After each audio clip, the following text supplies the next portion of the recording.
ایک بڑا ظالم بادشاہ تھا، بڑا ظالم، یہ چائے والا اس کے سامنے کچھ بھی نہیں ہے، کچھ بھی نہیں اس کے سامنے، اتنا بڑا ظالم تھا۔ نام کیا تھا ان کا؟ نام حجاج بن یوسف تھا۔ اے لوگوں، حجاج بن یوسف اپنے لوگوں کے اوپر، اپنی رعایا کے اوپر بہت زیادہ ظلم و ستم کیا کرتا تھا، ان کے اوپر ظلم و ستم کے پہاڑ توڑا کرتا تھا۔ ایک دن کیا ہوا، اس دور میں کچھ لوگ امام حسن بصری رحمت اللہ علیہ کے پاس شکایت لے کر آتے ہیں اور کہتے ہیں کہ امام صاحب یہ حجاج بن یوسف ہمارے اوپر ظلم کر رہا ہے، یہ حجاج بن یوسف ہمارے اوپر اتیاچار کر رہا ہے، یہ حجاج بن یوسف کے ظلم کی انتہا ہو گئی ہے، اے امام صاحب آپ بھی کچھ کر دیجئے۔ میرے پیارے ساتھیوں، یہ واقعہ میں آپ کے سامنے کیوں بتا رہا ہوں، آئیے میں آپ کو جواب دے کر جاتا ہوں۔ میرے پیارے ساتھیوں، آج سے 1000 برس پہلے، 500 برس پہلے، 600 برس پہلے وہ حجاج بن یوسف جب ان لوگوں کے اوپر ظلم کر رہا تھا، لوگوں کے اوپر اتیاچار کر رہا تھا، اور لوگ جب شکایت لے کر امام حسن بصری رحمت اللہ علیہ کے پاس آئے تو امام حسن بصری رحمت اللہ علیہ نے جواب دیا، اور آج وہی جواب مولوی تنویر عالم بھارت کے مسلمانوں کو دے کر جا رہا ہے۔ آج وہی جواب مولوی تنویر عالم کٹیہار کے ان مسلمانوں کو دے کر جا رہا ہے، گوریا کے ان مسلمانوں کو دے کر جا رہا ہے۔ میرے پیارے ساتھیوں، حضرت امام حسن بصری رحمت اللہ علیہ نے جواب دیا کہ اے لوگوں، آج حجاج بن یوسف تمہارے اوپر ظلم کر رہا ہے، تمہارے اوپر انیائی کر رہا ہے، تمہارے اوپر اتیاچار کر رہا ہے، تو تم لوگ شکایت لے کر میرے پاس آئے ہو۔ لیکن سنو، اگر آج حجاج بن یوسف تمہارے اوپر ظلم کر رہا ہے، انیائی کر رہا ہے، اتیاچار کر رہا ہے، تو اللہ تبارک و تعالیٰ نے تمہارے گناہوں کی وجہ سے اور تمہاری معصیتوں کی وجہ سے حجاج بن یوسف جیسا ظالم بادشاہ کو مسلط کر دیا ہے۔ امام حسن بصری رحمت اللہ علیہ نے جواب دیا کہ حجاج بن یوسف کو اللہ نے تمہارے اوپر، ظالم بادشاہ کو اللہ نے تمہارے اوپر اس لیے مسلط کیا ہے کیونکہ تم نے اپنے دامن کو گناہوں سے بھر لیا ہے، اور تم نے اپنے دامن کو گناہوں سے پر کر لیا ہے میرے ساتھ۔ اس لیے بھارت میں ہماری جو حالات ہے نا، اس حالات کا رونا رونے کا ہمیں کوئی حق اور کوئی ادھیکار نہیں ہے، کوئی حق نہیں ہے۔ یہ حالات اس لیے ہمارے اوپر آئی ہے کیونکہ ہم اور آپ نے اپنے دامن کو گناہوں سے اور اپنے دامن کو معصیتوں سے میرے بھائی ہم اور آپ نے ڈھک لیا ہے۔ آئیے وہ حدیث بھی سناتا جاؤں، ظالم بادشاہ کو اللہ نے ہمارے اوپر کیوں مسلط کیا۔ وہ حدیث کا حوالہ یاد رکھے، امام ابو داؤد کتاب البیوع کے اندر اس حدیث کو لاتے ہیں۔ حدیث کے راوی حضرت عبداللہ ابن عمرو فرماتے ہیں کہ نبی کریم جناب محمد رسول اللہ صلی اللہ علیہ وسلم نے 1400 سال پہلے فرمایا، مودی کی سرکار 2014 کے بعد آئی، لیکن نبی نے 1400 سال پہلے بیان فرمایا تھا۔ کیا بیان فرمایا تھا؟ اذا تبايعتم بالعنا واخذتم اذناب البقر ورديتم بالزرع وتركتم الجهاد وسلط الله عليكم ذلا لا ينزعه حتى ترجعوا الى دينكم۔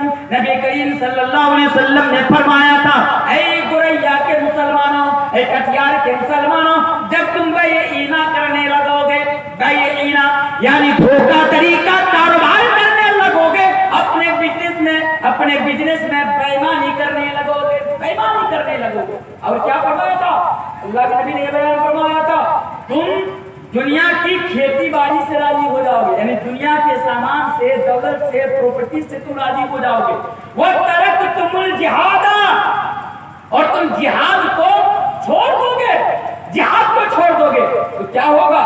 سلط اللہ علیکم ذلًا، تو اللہ تبارک و تعالیٰ تمہارے اوپر ذلت کو مسلط کر دے گا، یعنی تمہیں بے عزت کر دے گا، بے عزت کر دے گا۔ جہاں جاؤ گے لات کراؤ گے، جہاں جاؤ گے جوتوں سے تمہارا سواگت کیا جائے گا، جوتوں کا ہار لٹکا کر تمہارے گلوں میں تم کو ویلکم کیا جائے گا، تمہاری کوئی ویلیو نہیں رہے گی، کوئی عزت نہیں رہے گی۔ کب؟ اللہ کے نبی نے فرمایا جب ایسی یعنی صفت تمہارے اندر آ جائے گی جب ایسی ایسی خرابیاں تمہارے اندر آ جائے گی.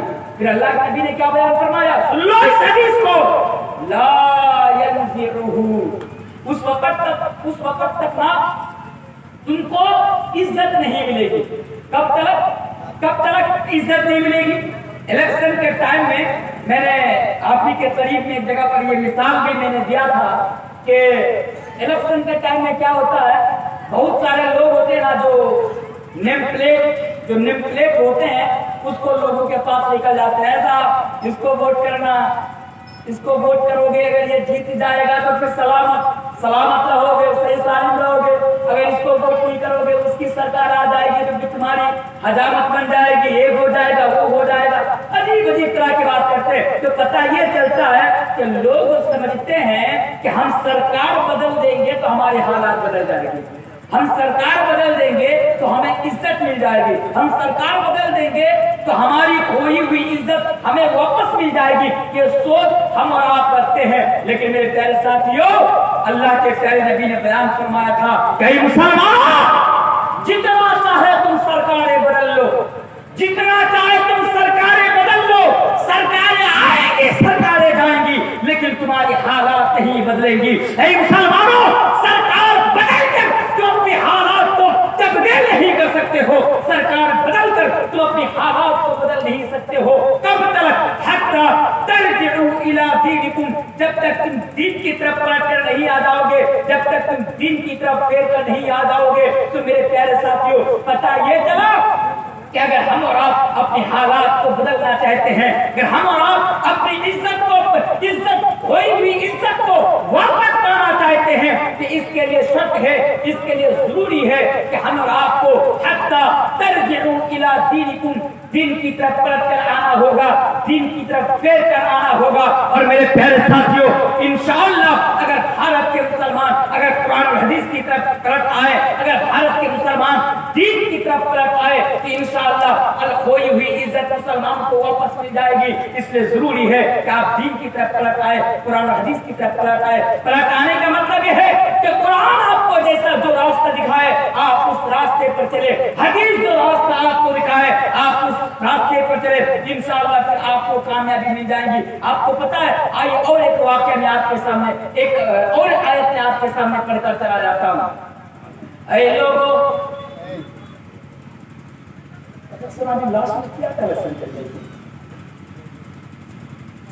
کلیکشن کتنے سارے قریب آئے وہ لوگ چلے گئے، تو رات کا ٹائم سب تو بھاگنے والے ہیں. میں کلیکشن نہیں کرتا، معافی دیجیے. جو میں بول رہا تھا آپ کے سامنے، کیا بول رہا تھا کہ اچھا آپ لوگ کو نیند آ رہی ہے، پریشانی ہوئی آپ لوگوں کو، انشاءاللہ 10 منٹ اور چیز انشاءاللہ ختم کر دوں گا.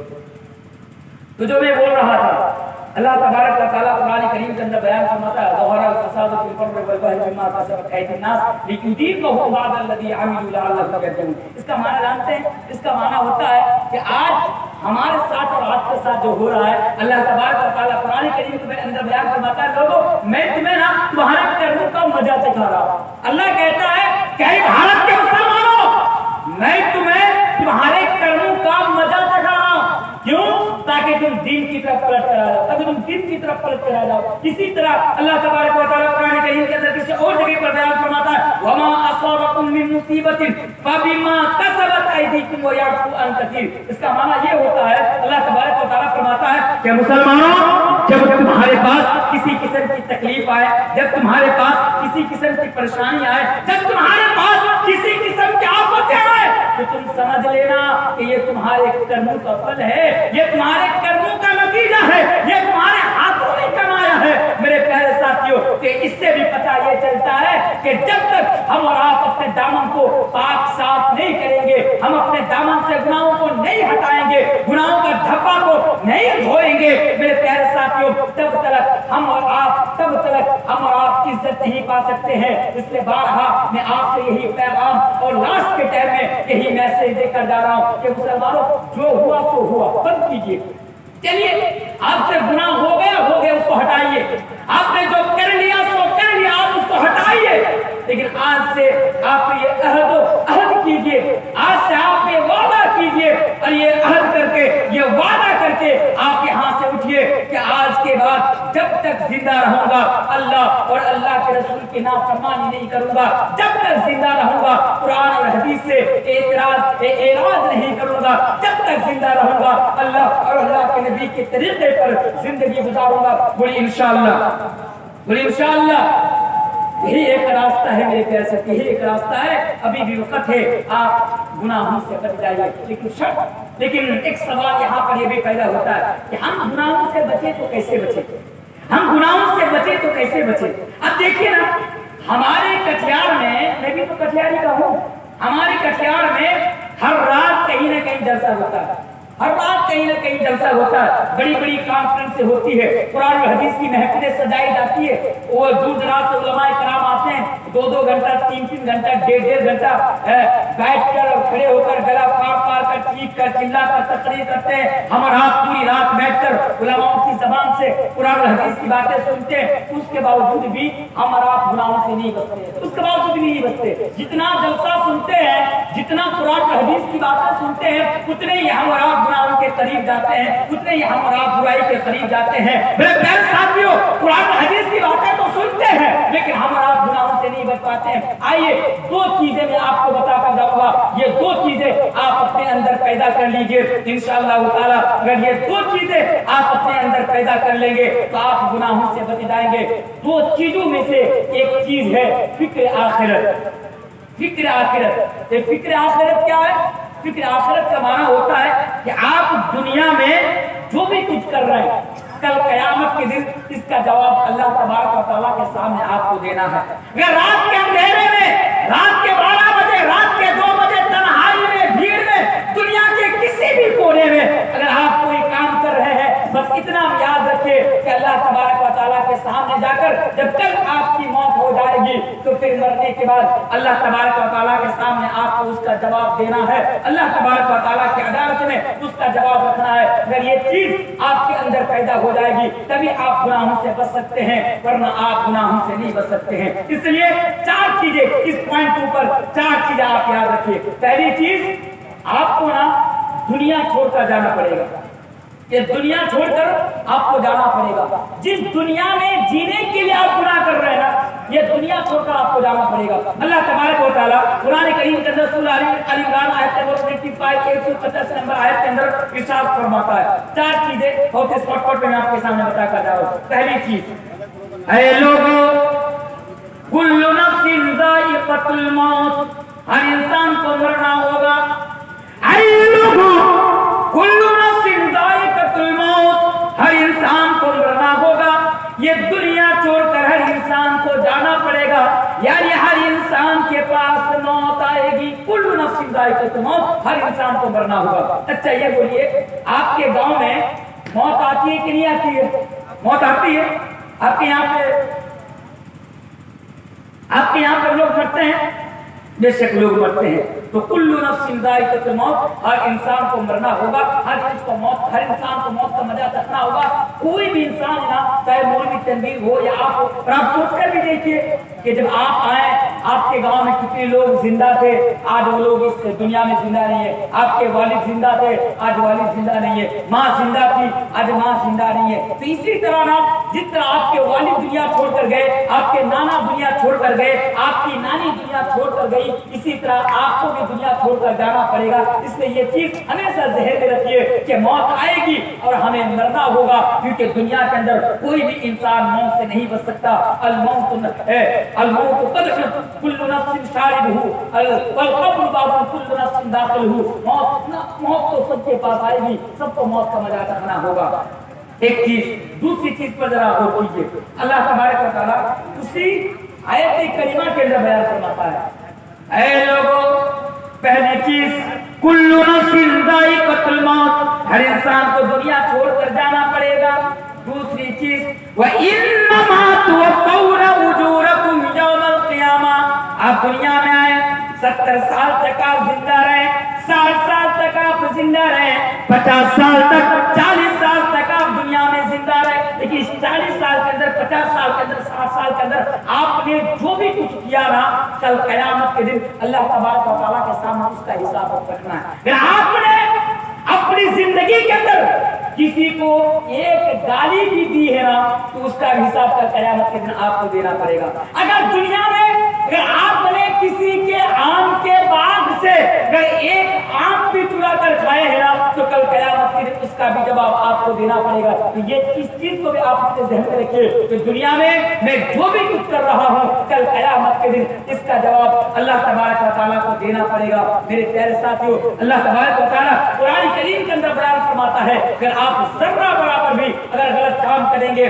تو اس کا بھی بدلہ آپ کو دیا جائے گا, اور اگر ذرہ برابر بھی اگر غلط کام کریں گے تو اس کا بھی بدلہ آپ کو کل قیامت کے دن دیا جائے گا. یہ دو چیز ہو گئی. تیسری چیز پر ذرا غور کیجیے میرے پیارے ساتھیوں. تیسری چیز یہ ہے کہ كل نفس ذائقة الموت وإنما توفون أجوركم يوم القيامة ومن زحزح عن النار وأدخل الجنة فقد فاز. یہ ایک جس کے اوپر بھی لمبی بحث کی جا سکتی ہے, جس کے اوپر بھی بہت دیر تک بات کی جا سکتی ہے میرے پیارے ساتھیوں, لیکن اللہ تبارک و تعالیٰ فرماتا ہے کہ دنیا کے اندر کامیاب انسان وہی ہے جو قرآن اور حدیث کے مطابق زندگی گزارے اور کل قیامت کے دن اللہ تبارک و تعالیٰ اس کو جہنم کے عذاب سے بچا لے اور جنت کے اندر داخل کر دے. اور چوتھی چیز اس پوائنٹ کی اللہ تبارک و تعالیٰ فرماتا ہے کہ اے لوگوں وما الحیات الدنیا الا متاع الغرور.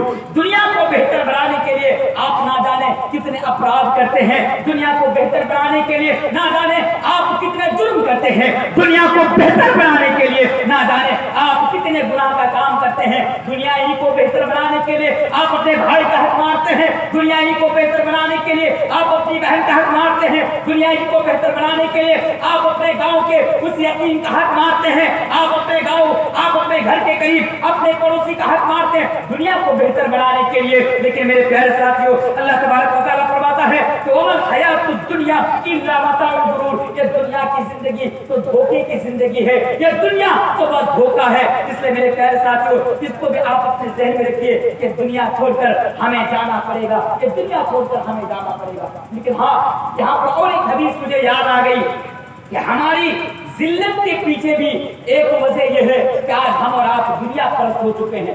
دنیا پر حالانکہ اللہ تبارک و تعالیٰ نے قرآن کریم کے اندر بہت ساری جگہوں پر اور بہت سارے مقامات پر ہم اور آپ کو یہ کہا, یہ میسج دیا کہ لوگوں دنیا کی محبت کو اپنے اندر پیدا مت کرو, کیونکہ دنیا ختم ہونے والی ہے, دنیا فنا ہونے والی ہے, دنیا مٹنے والی ہے. اور دنیا کی زندگی کو اللہ تبارک و تعالیٰ نے کھیل اور تماشا کہا ہے کہ اعلموا انما الحیات الدنیا لعب ولهو وزینہ. اللہ تبارک و تعالیٰ فرماتا ہے اور نبی بھی بیان فرمائے تھے.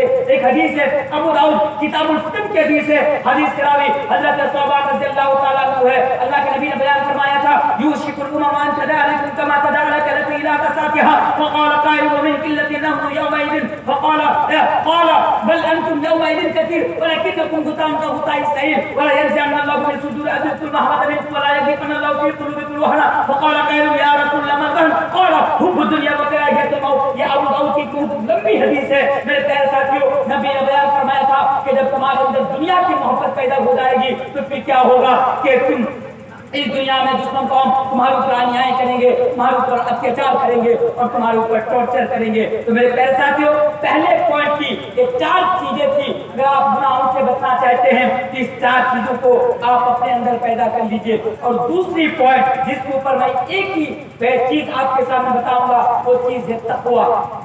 کیا آپ اپنے اندر تقویٰ کو پیدا کر لیجئے. ایک انسان چاہے وہ شام سے لے کر صبح تک اور صبح سے لے کر پھر شام تک اگر وہ قرآن اور حدیث کی باتیں سنے تب بھی میرے پیارے ساتھیوں وہ گناہوں سے نہیں بچ سکتا, وہ انیائی اور اتیاچار سے نہیں بچ سکتا, وہ پاپ سے نہیں بچ سکتا جب تک اس انسان کے اندر تقویٰ نہ پیدا ہو جائے. تقویٰ مینس ہوتا ہے اللہ کا ڈر. آپ اپنے اندر اللہ کا ڈر پیدا کر لیجئے.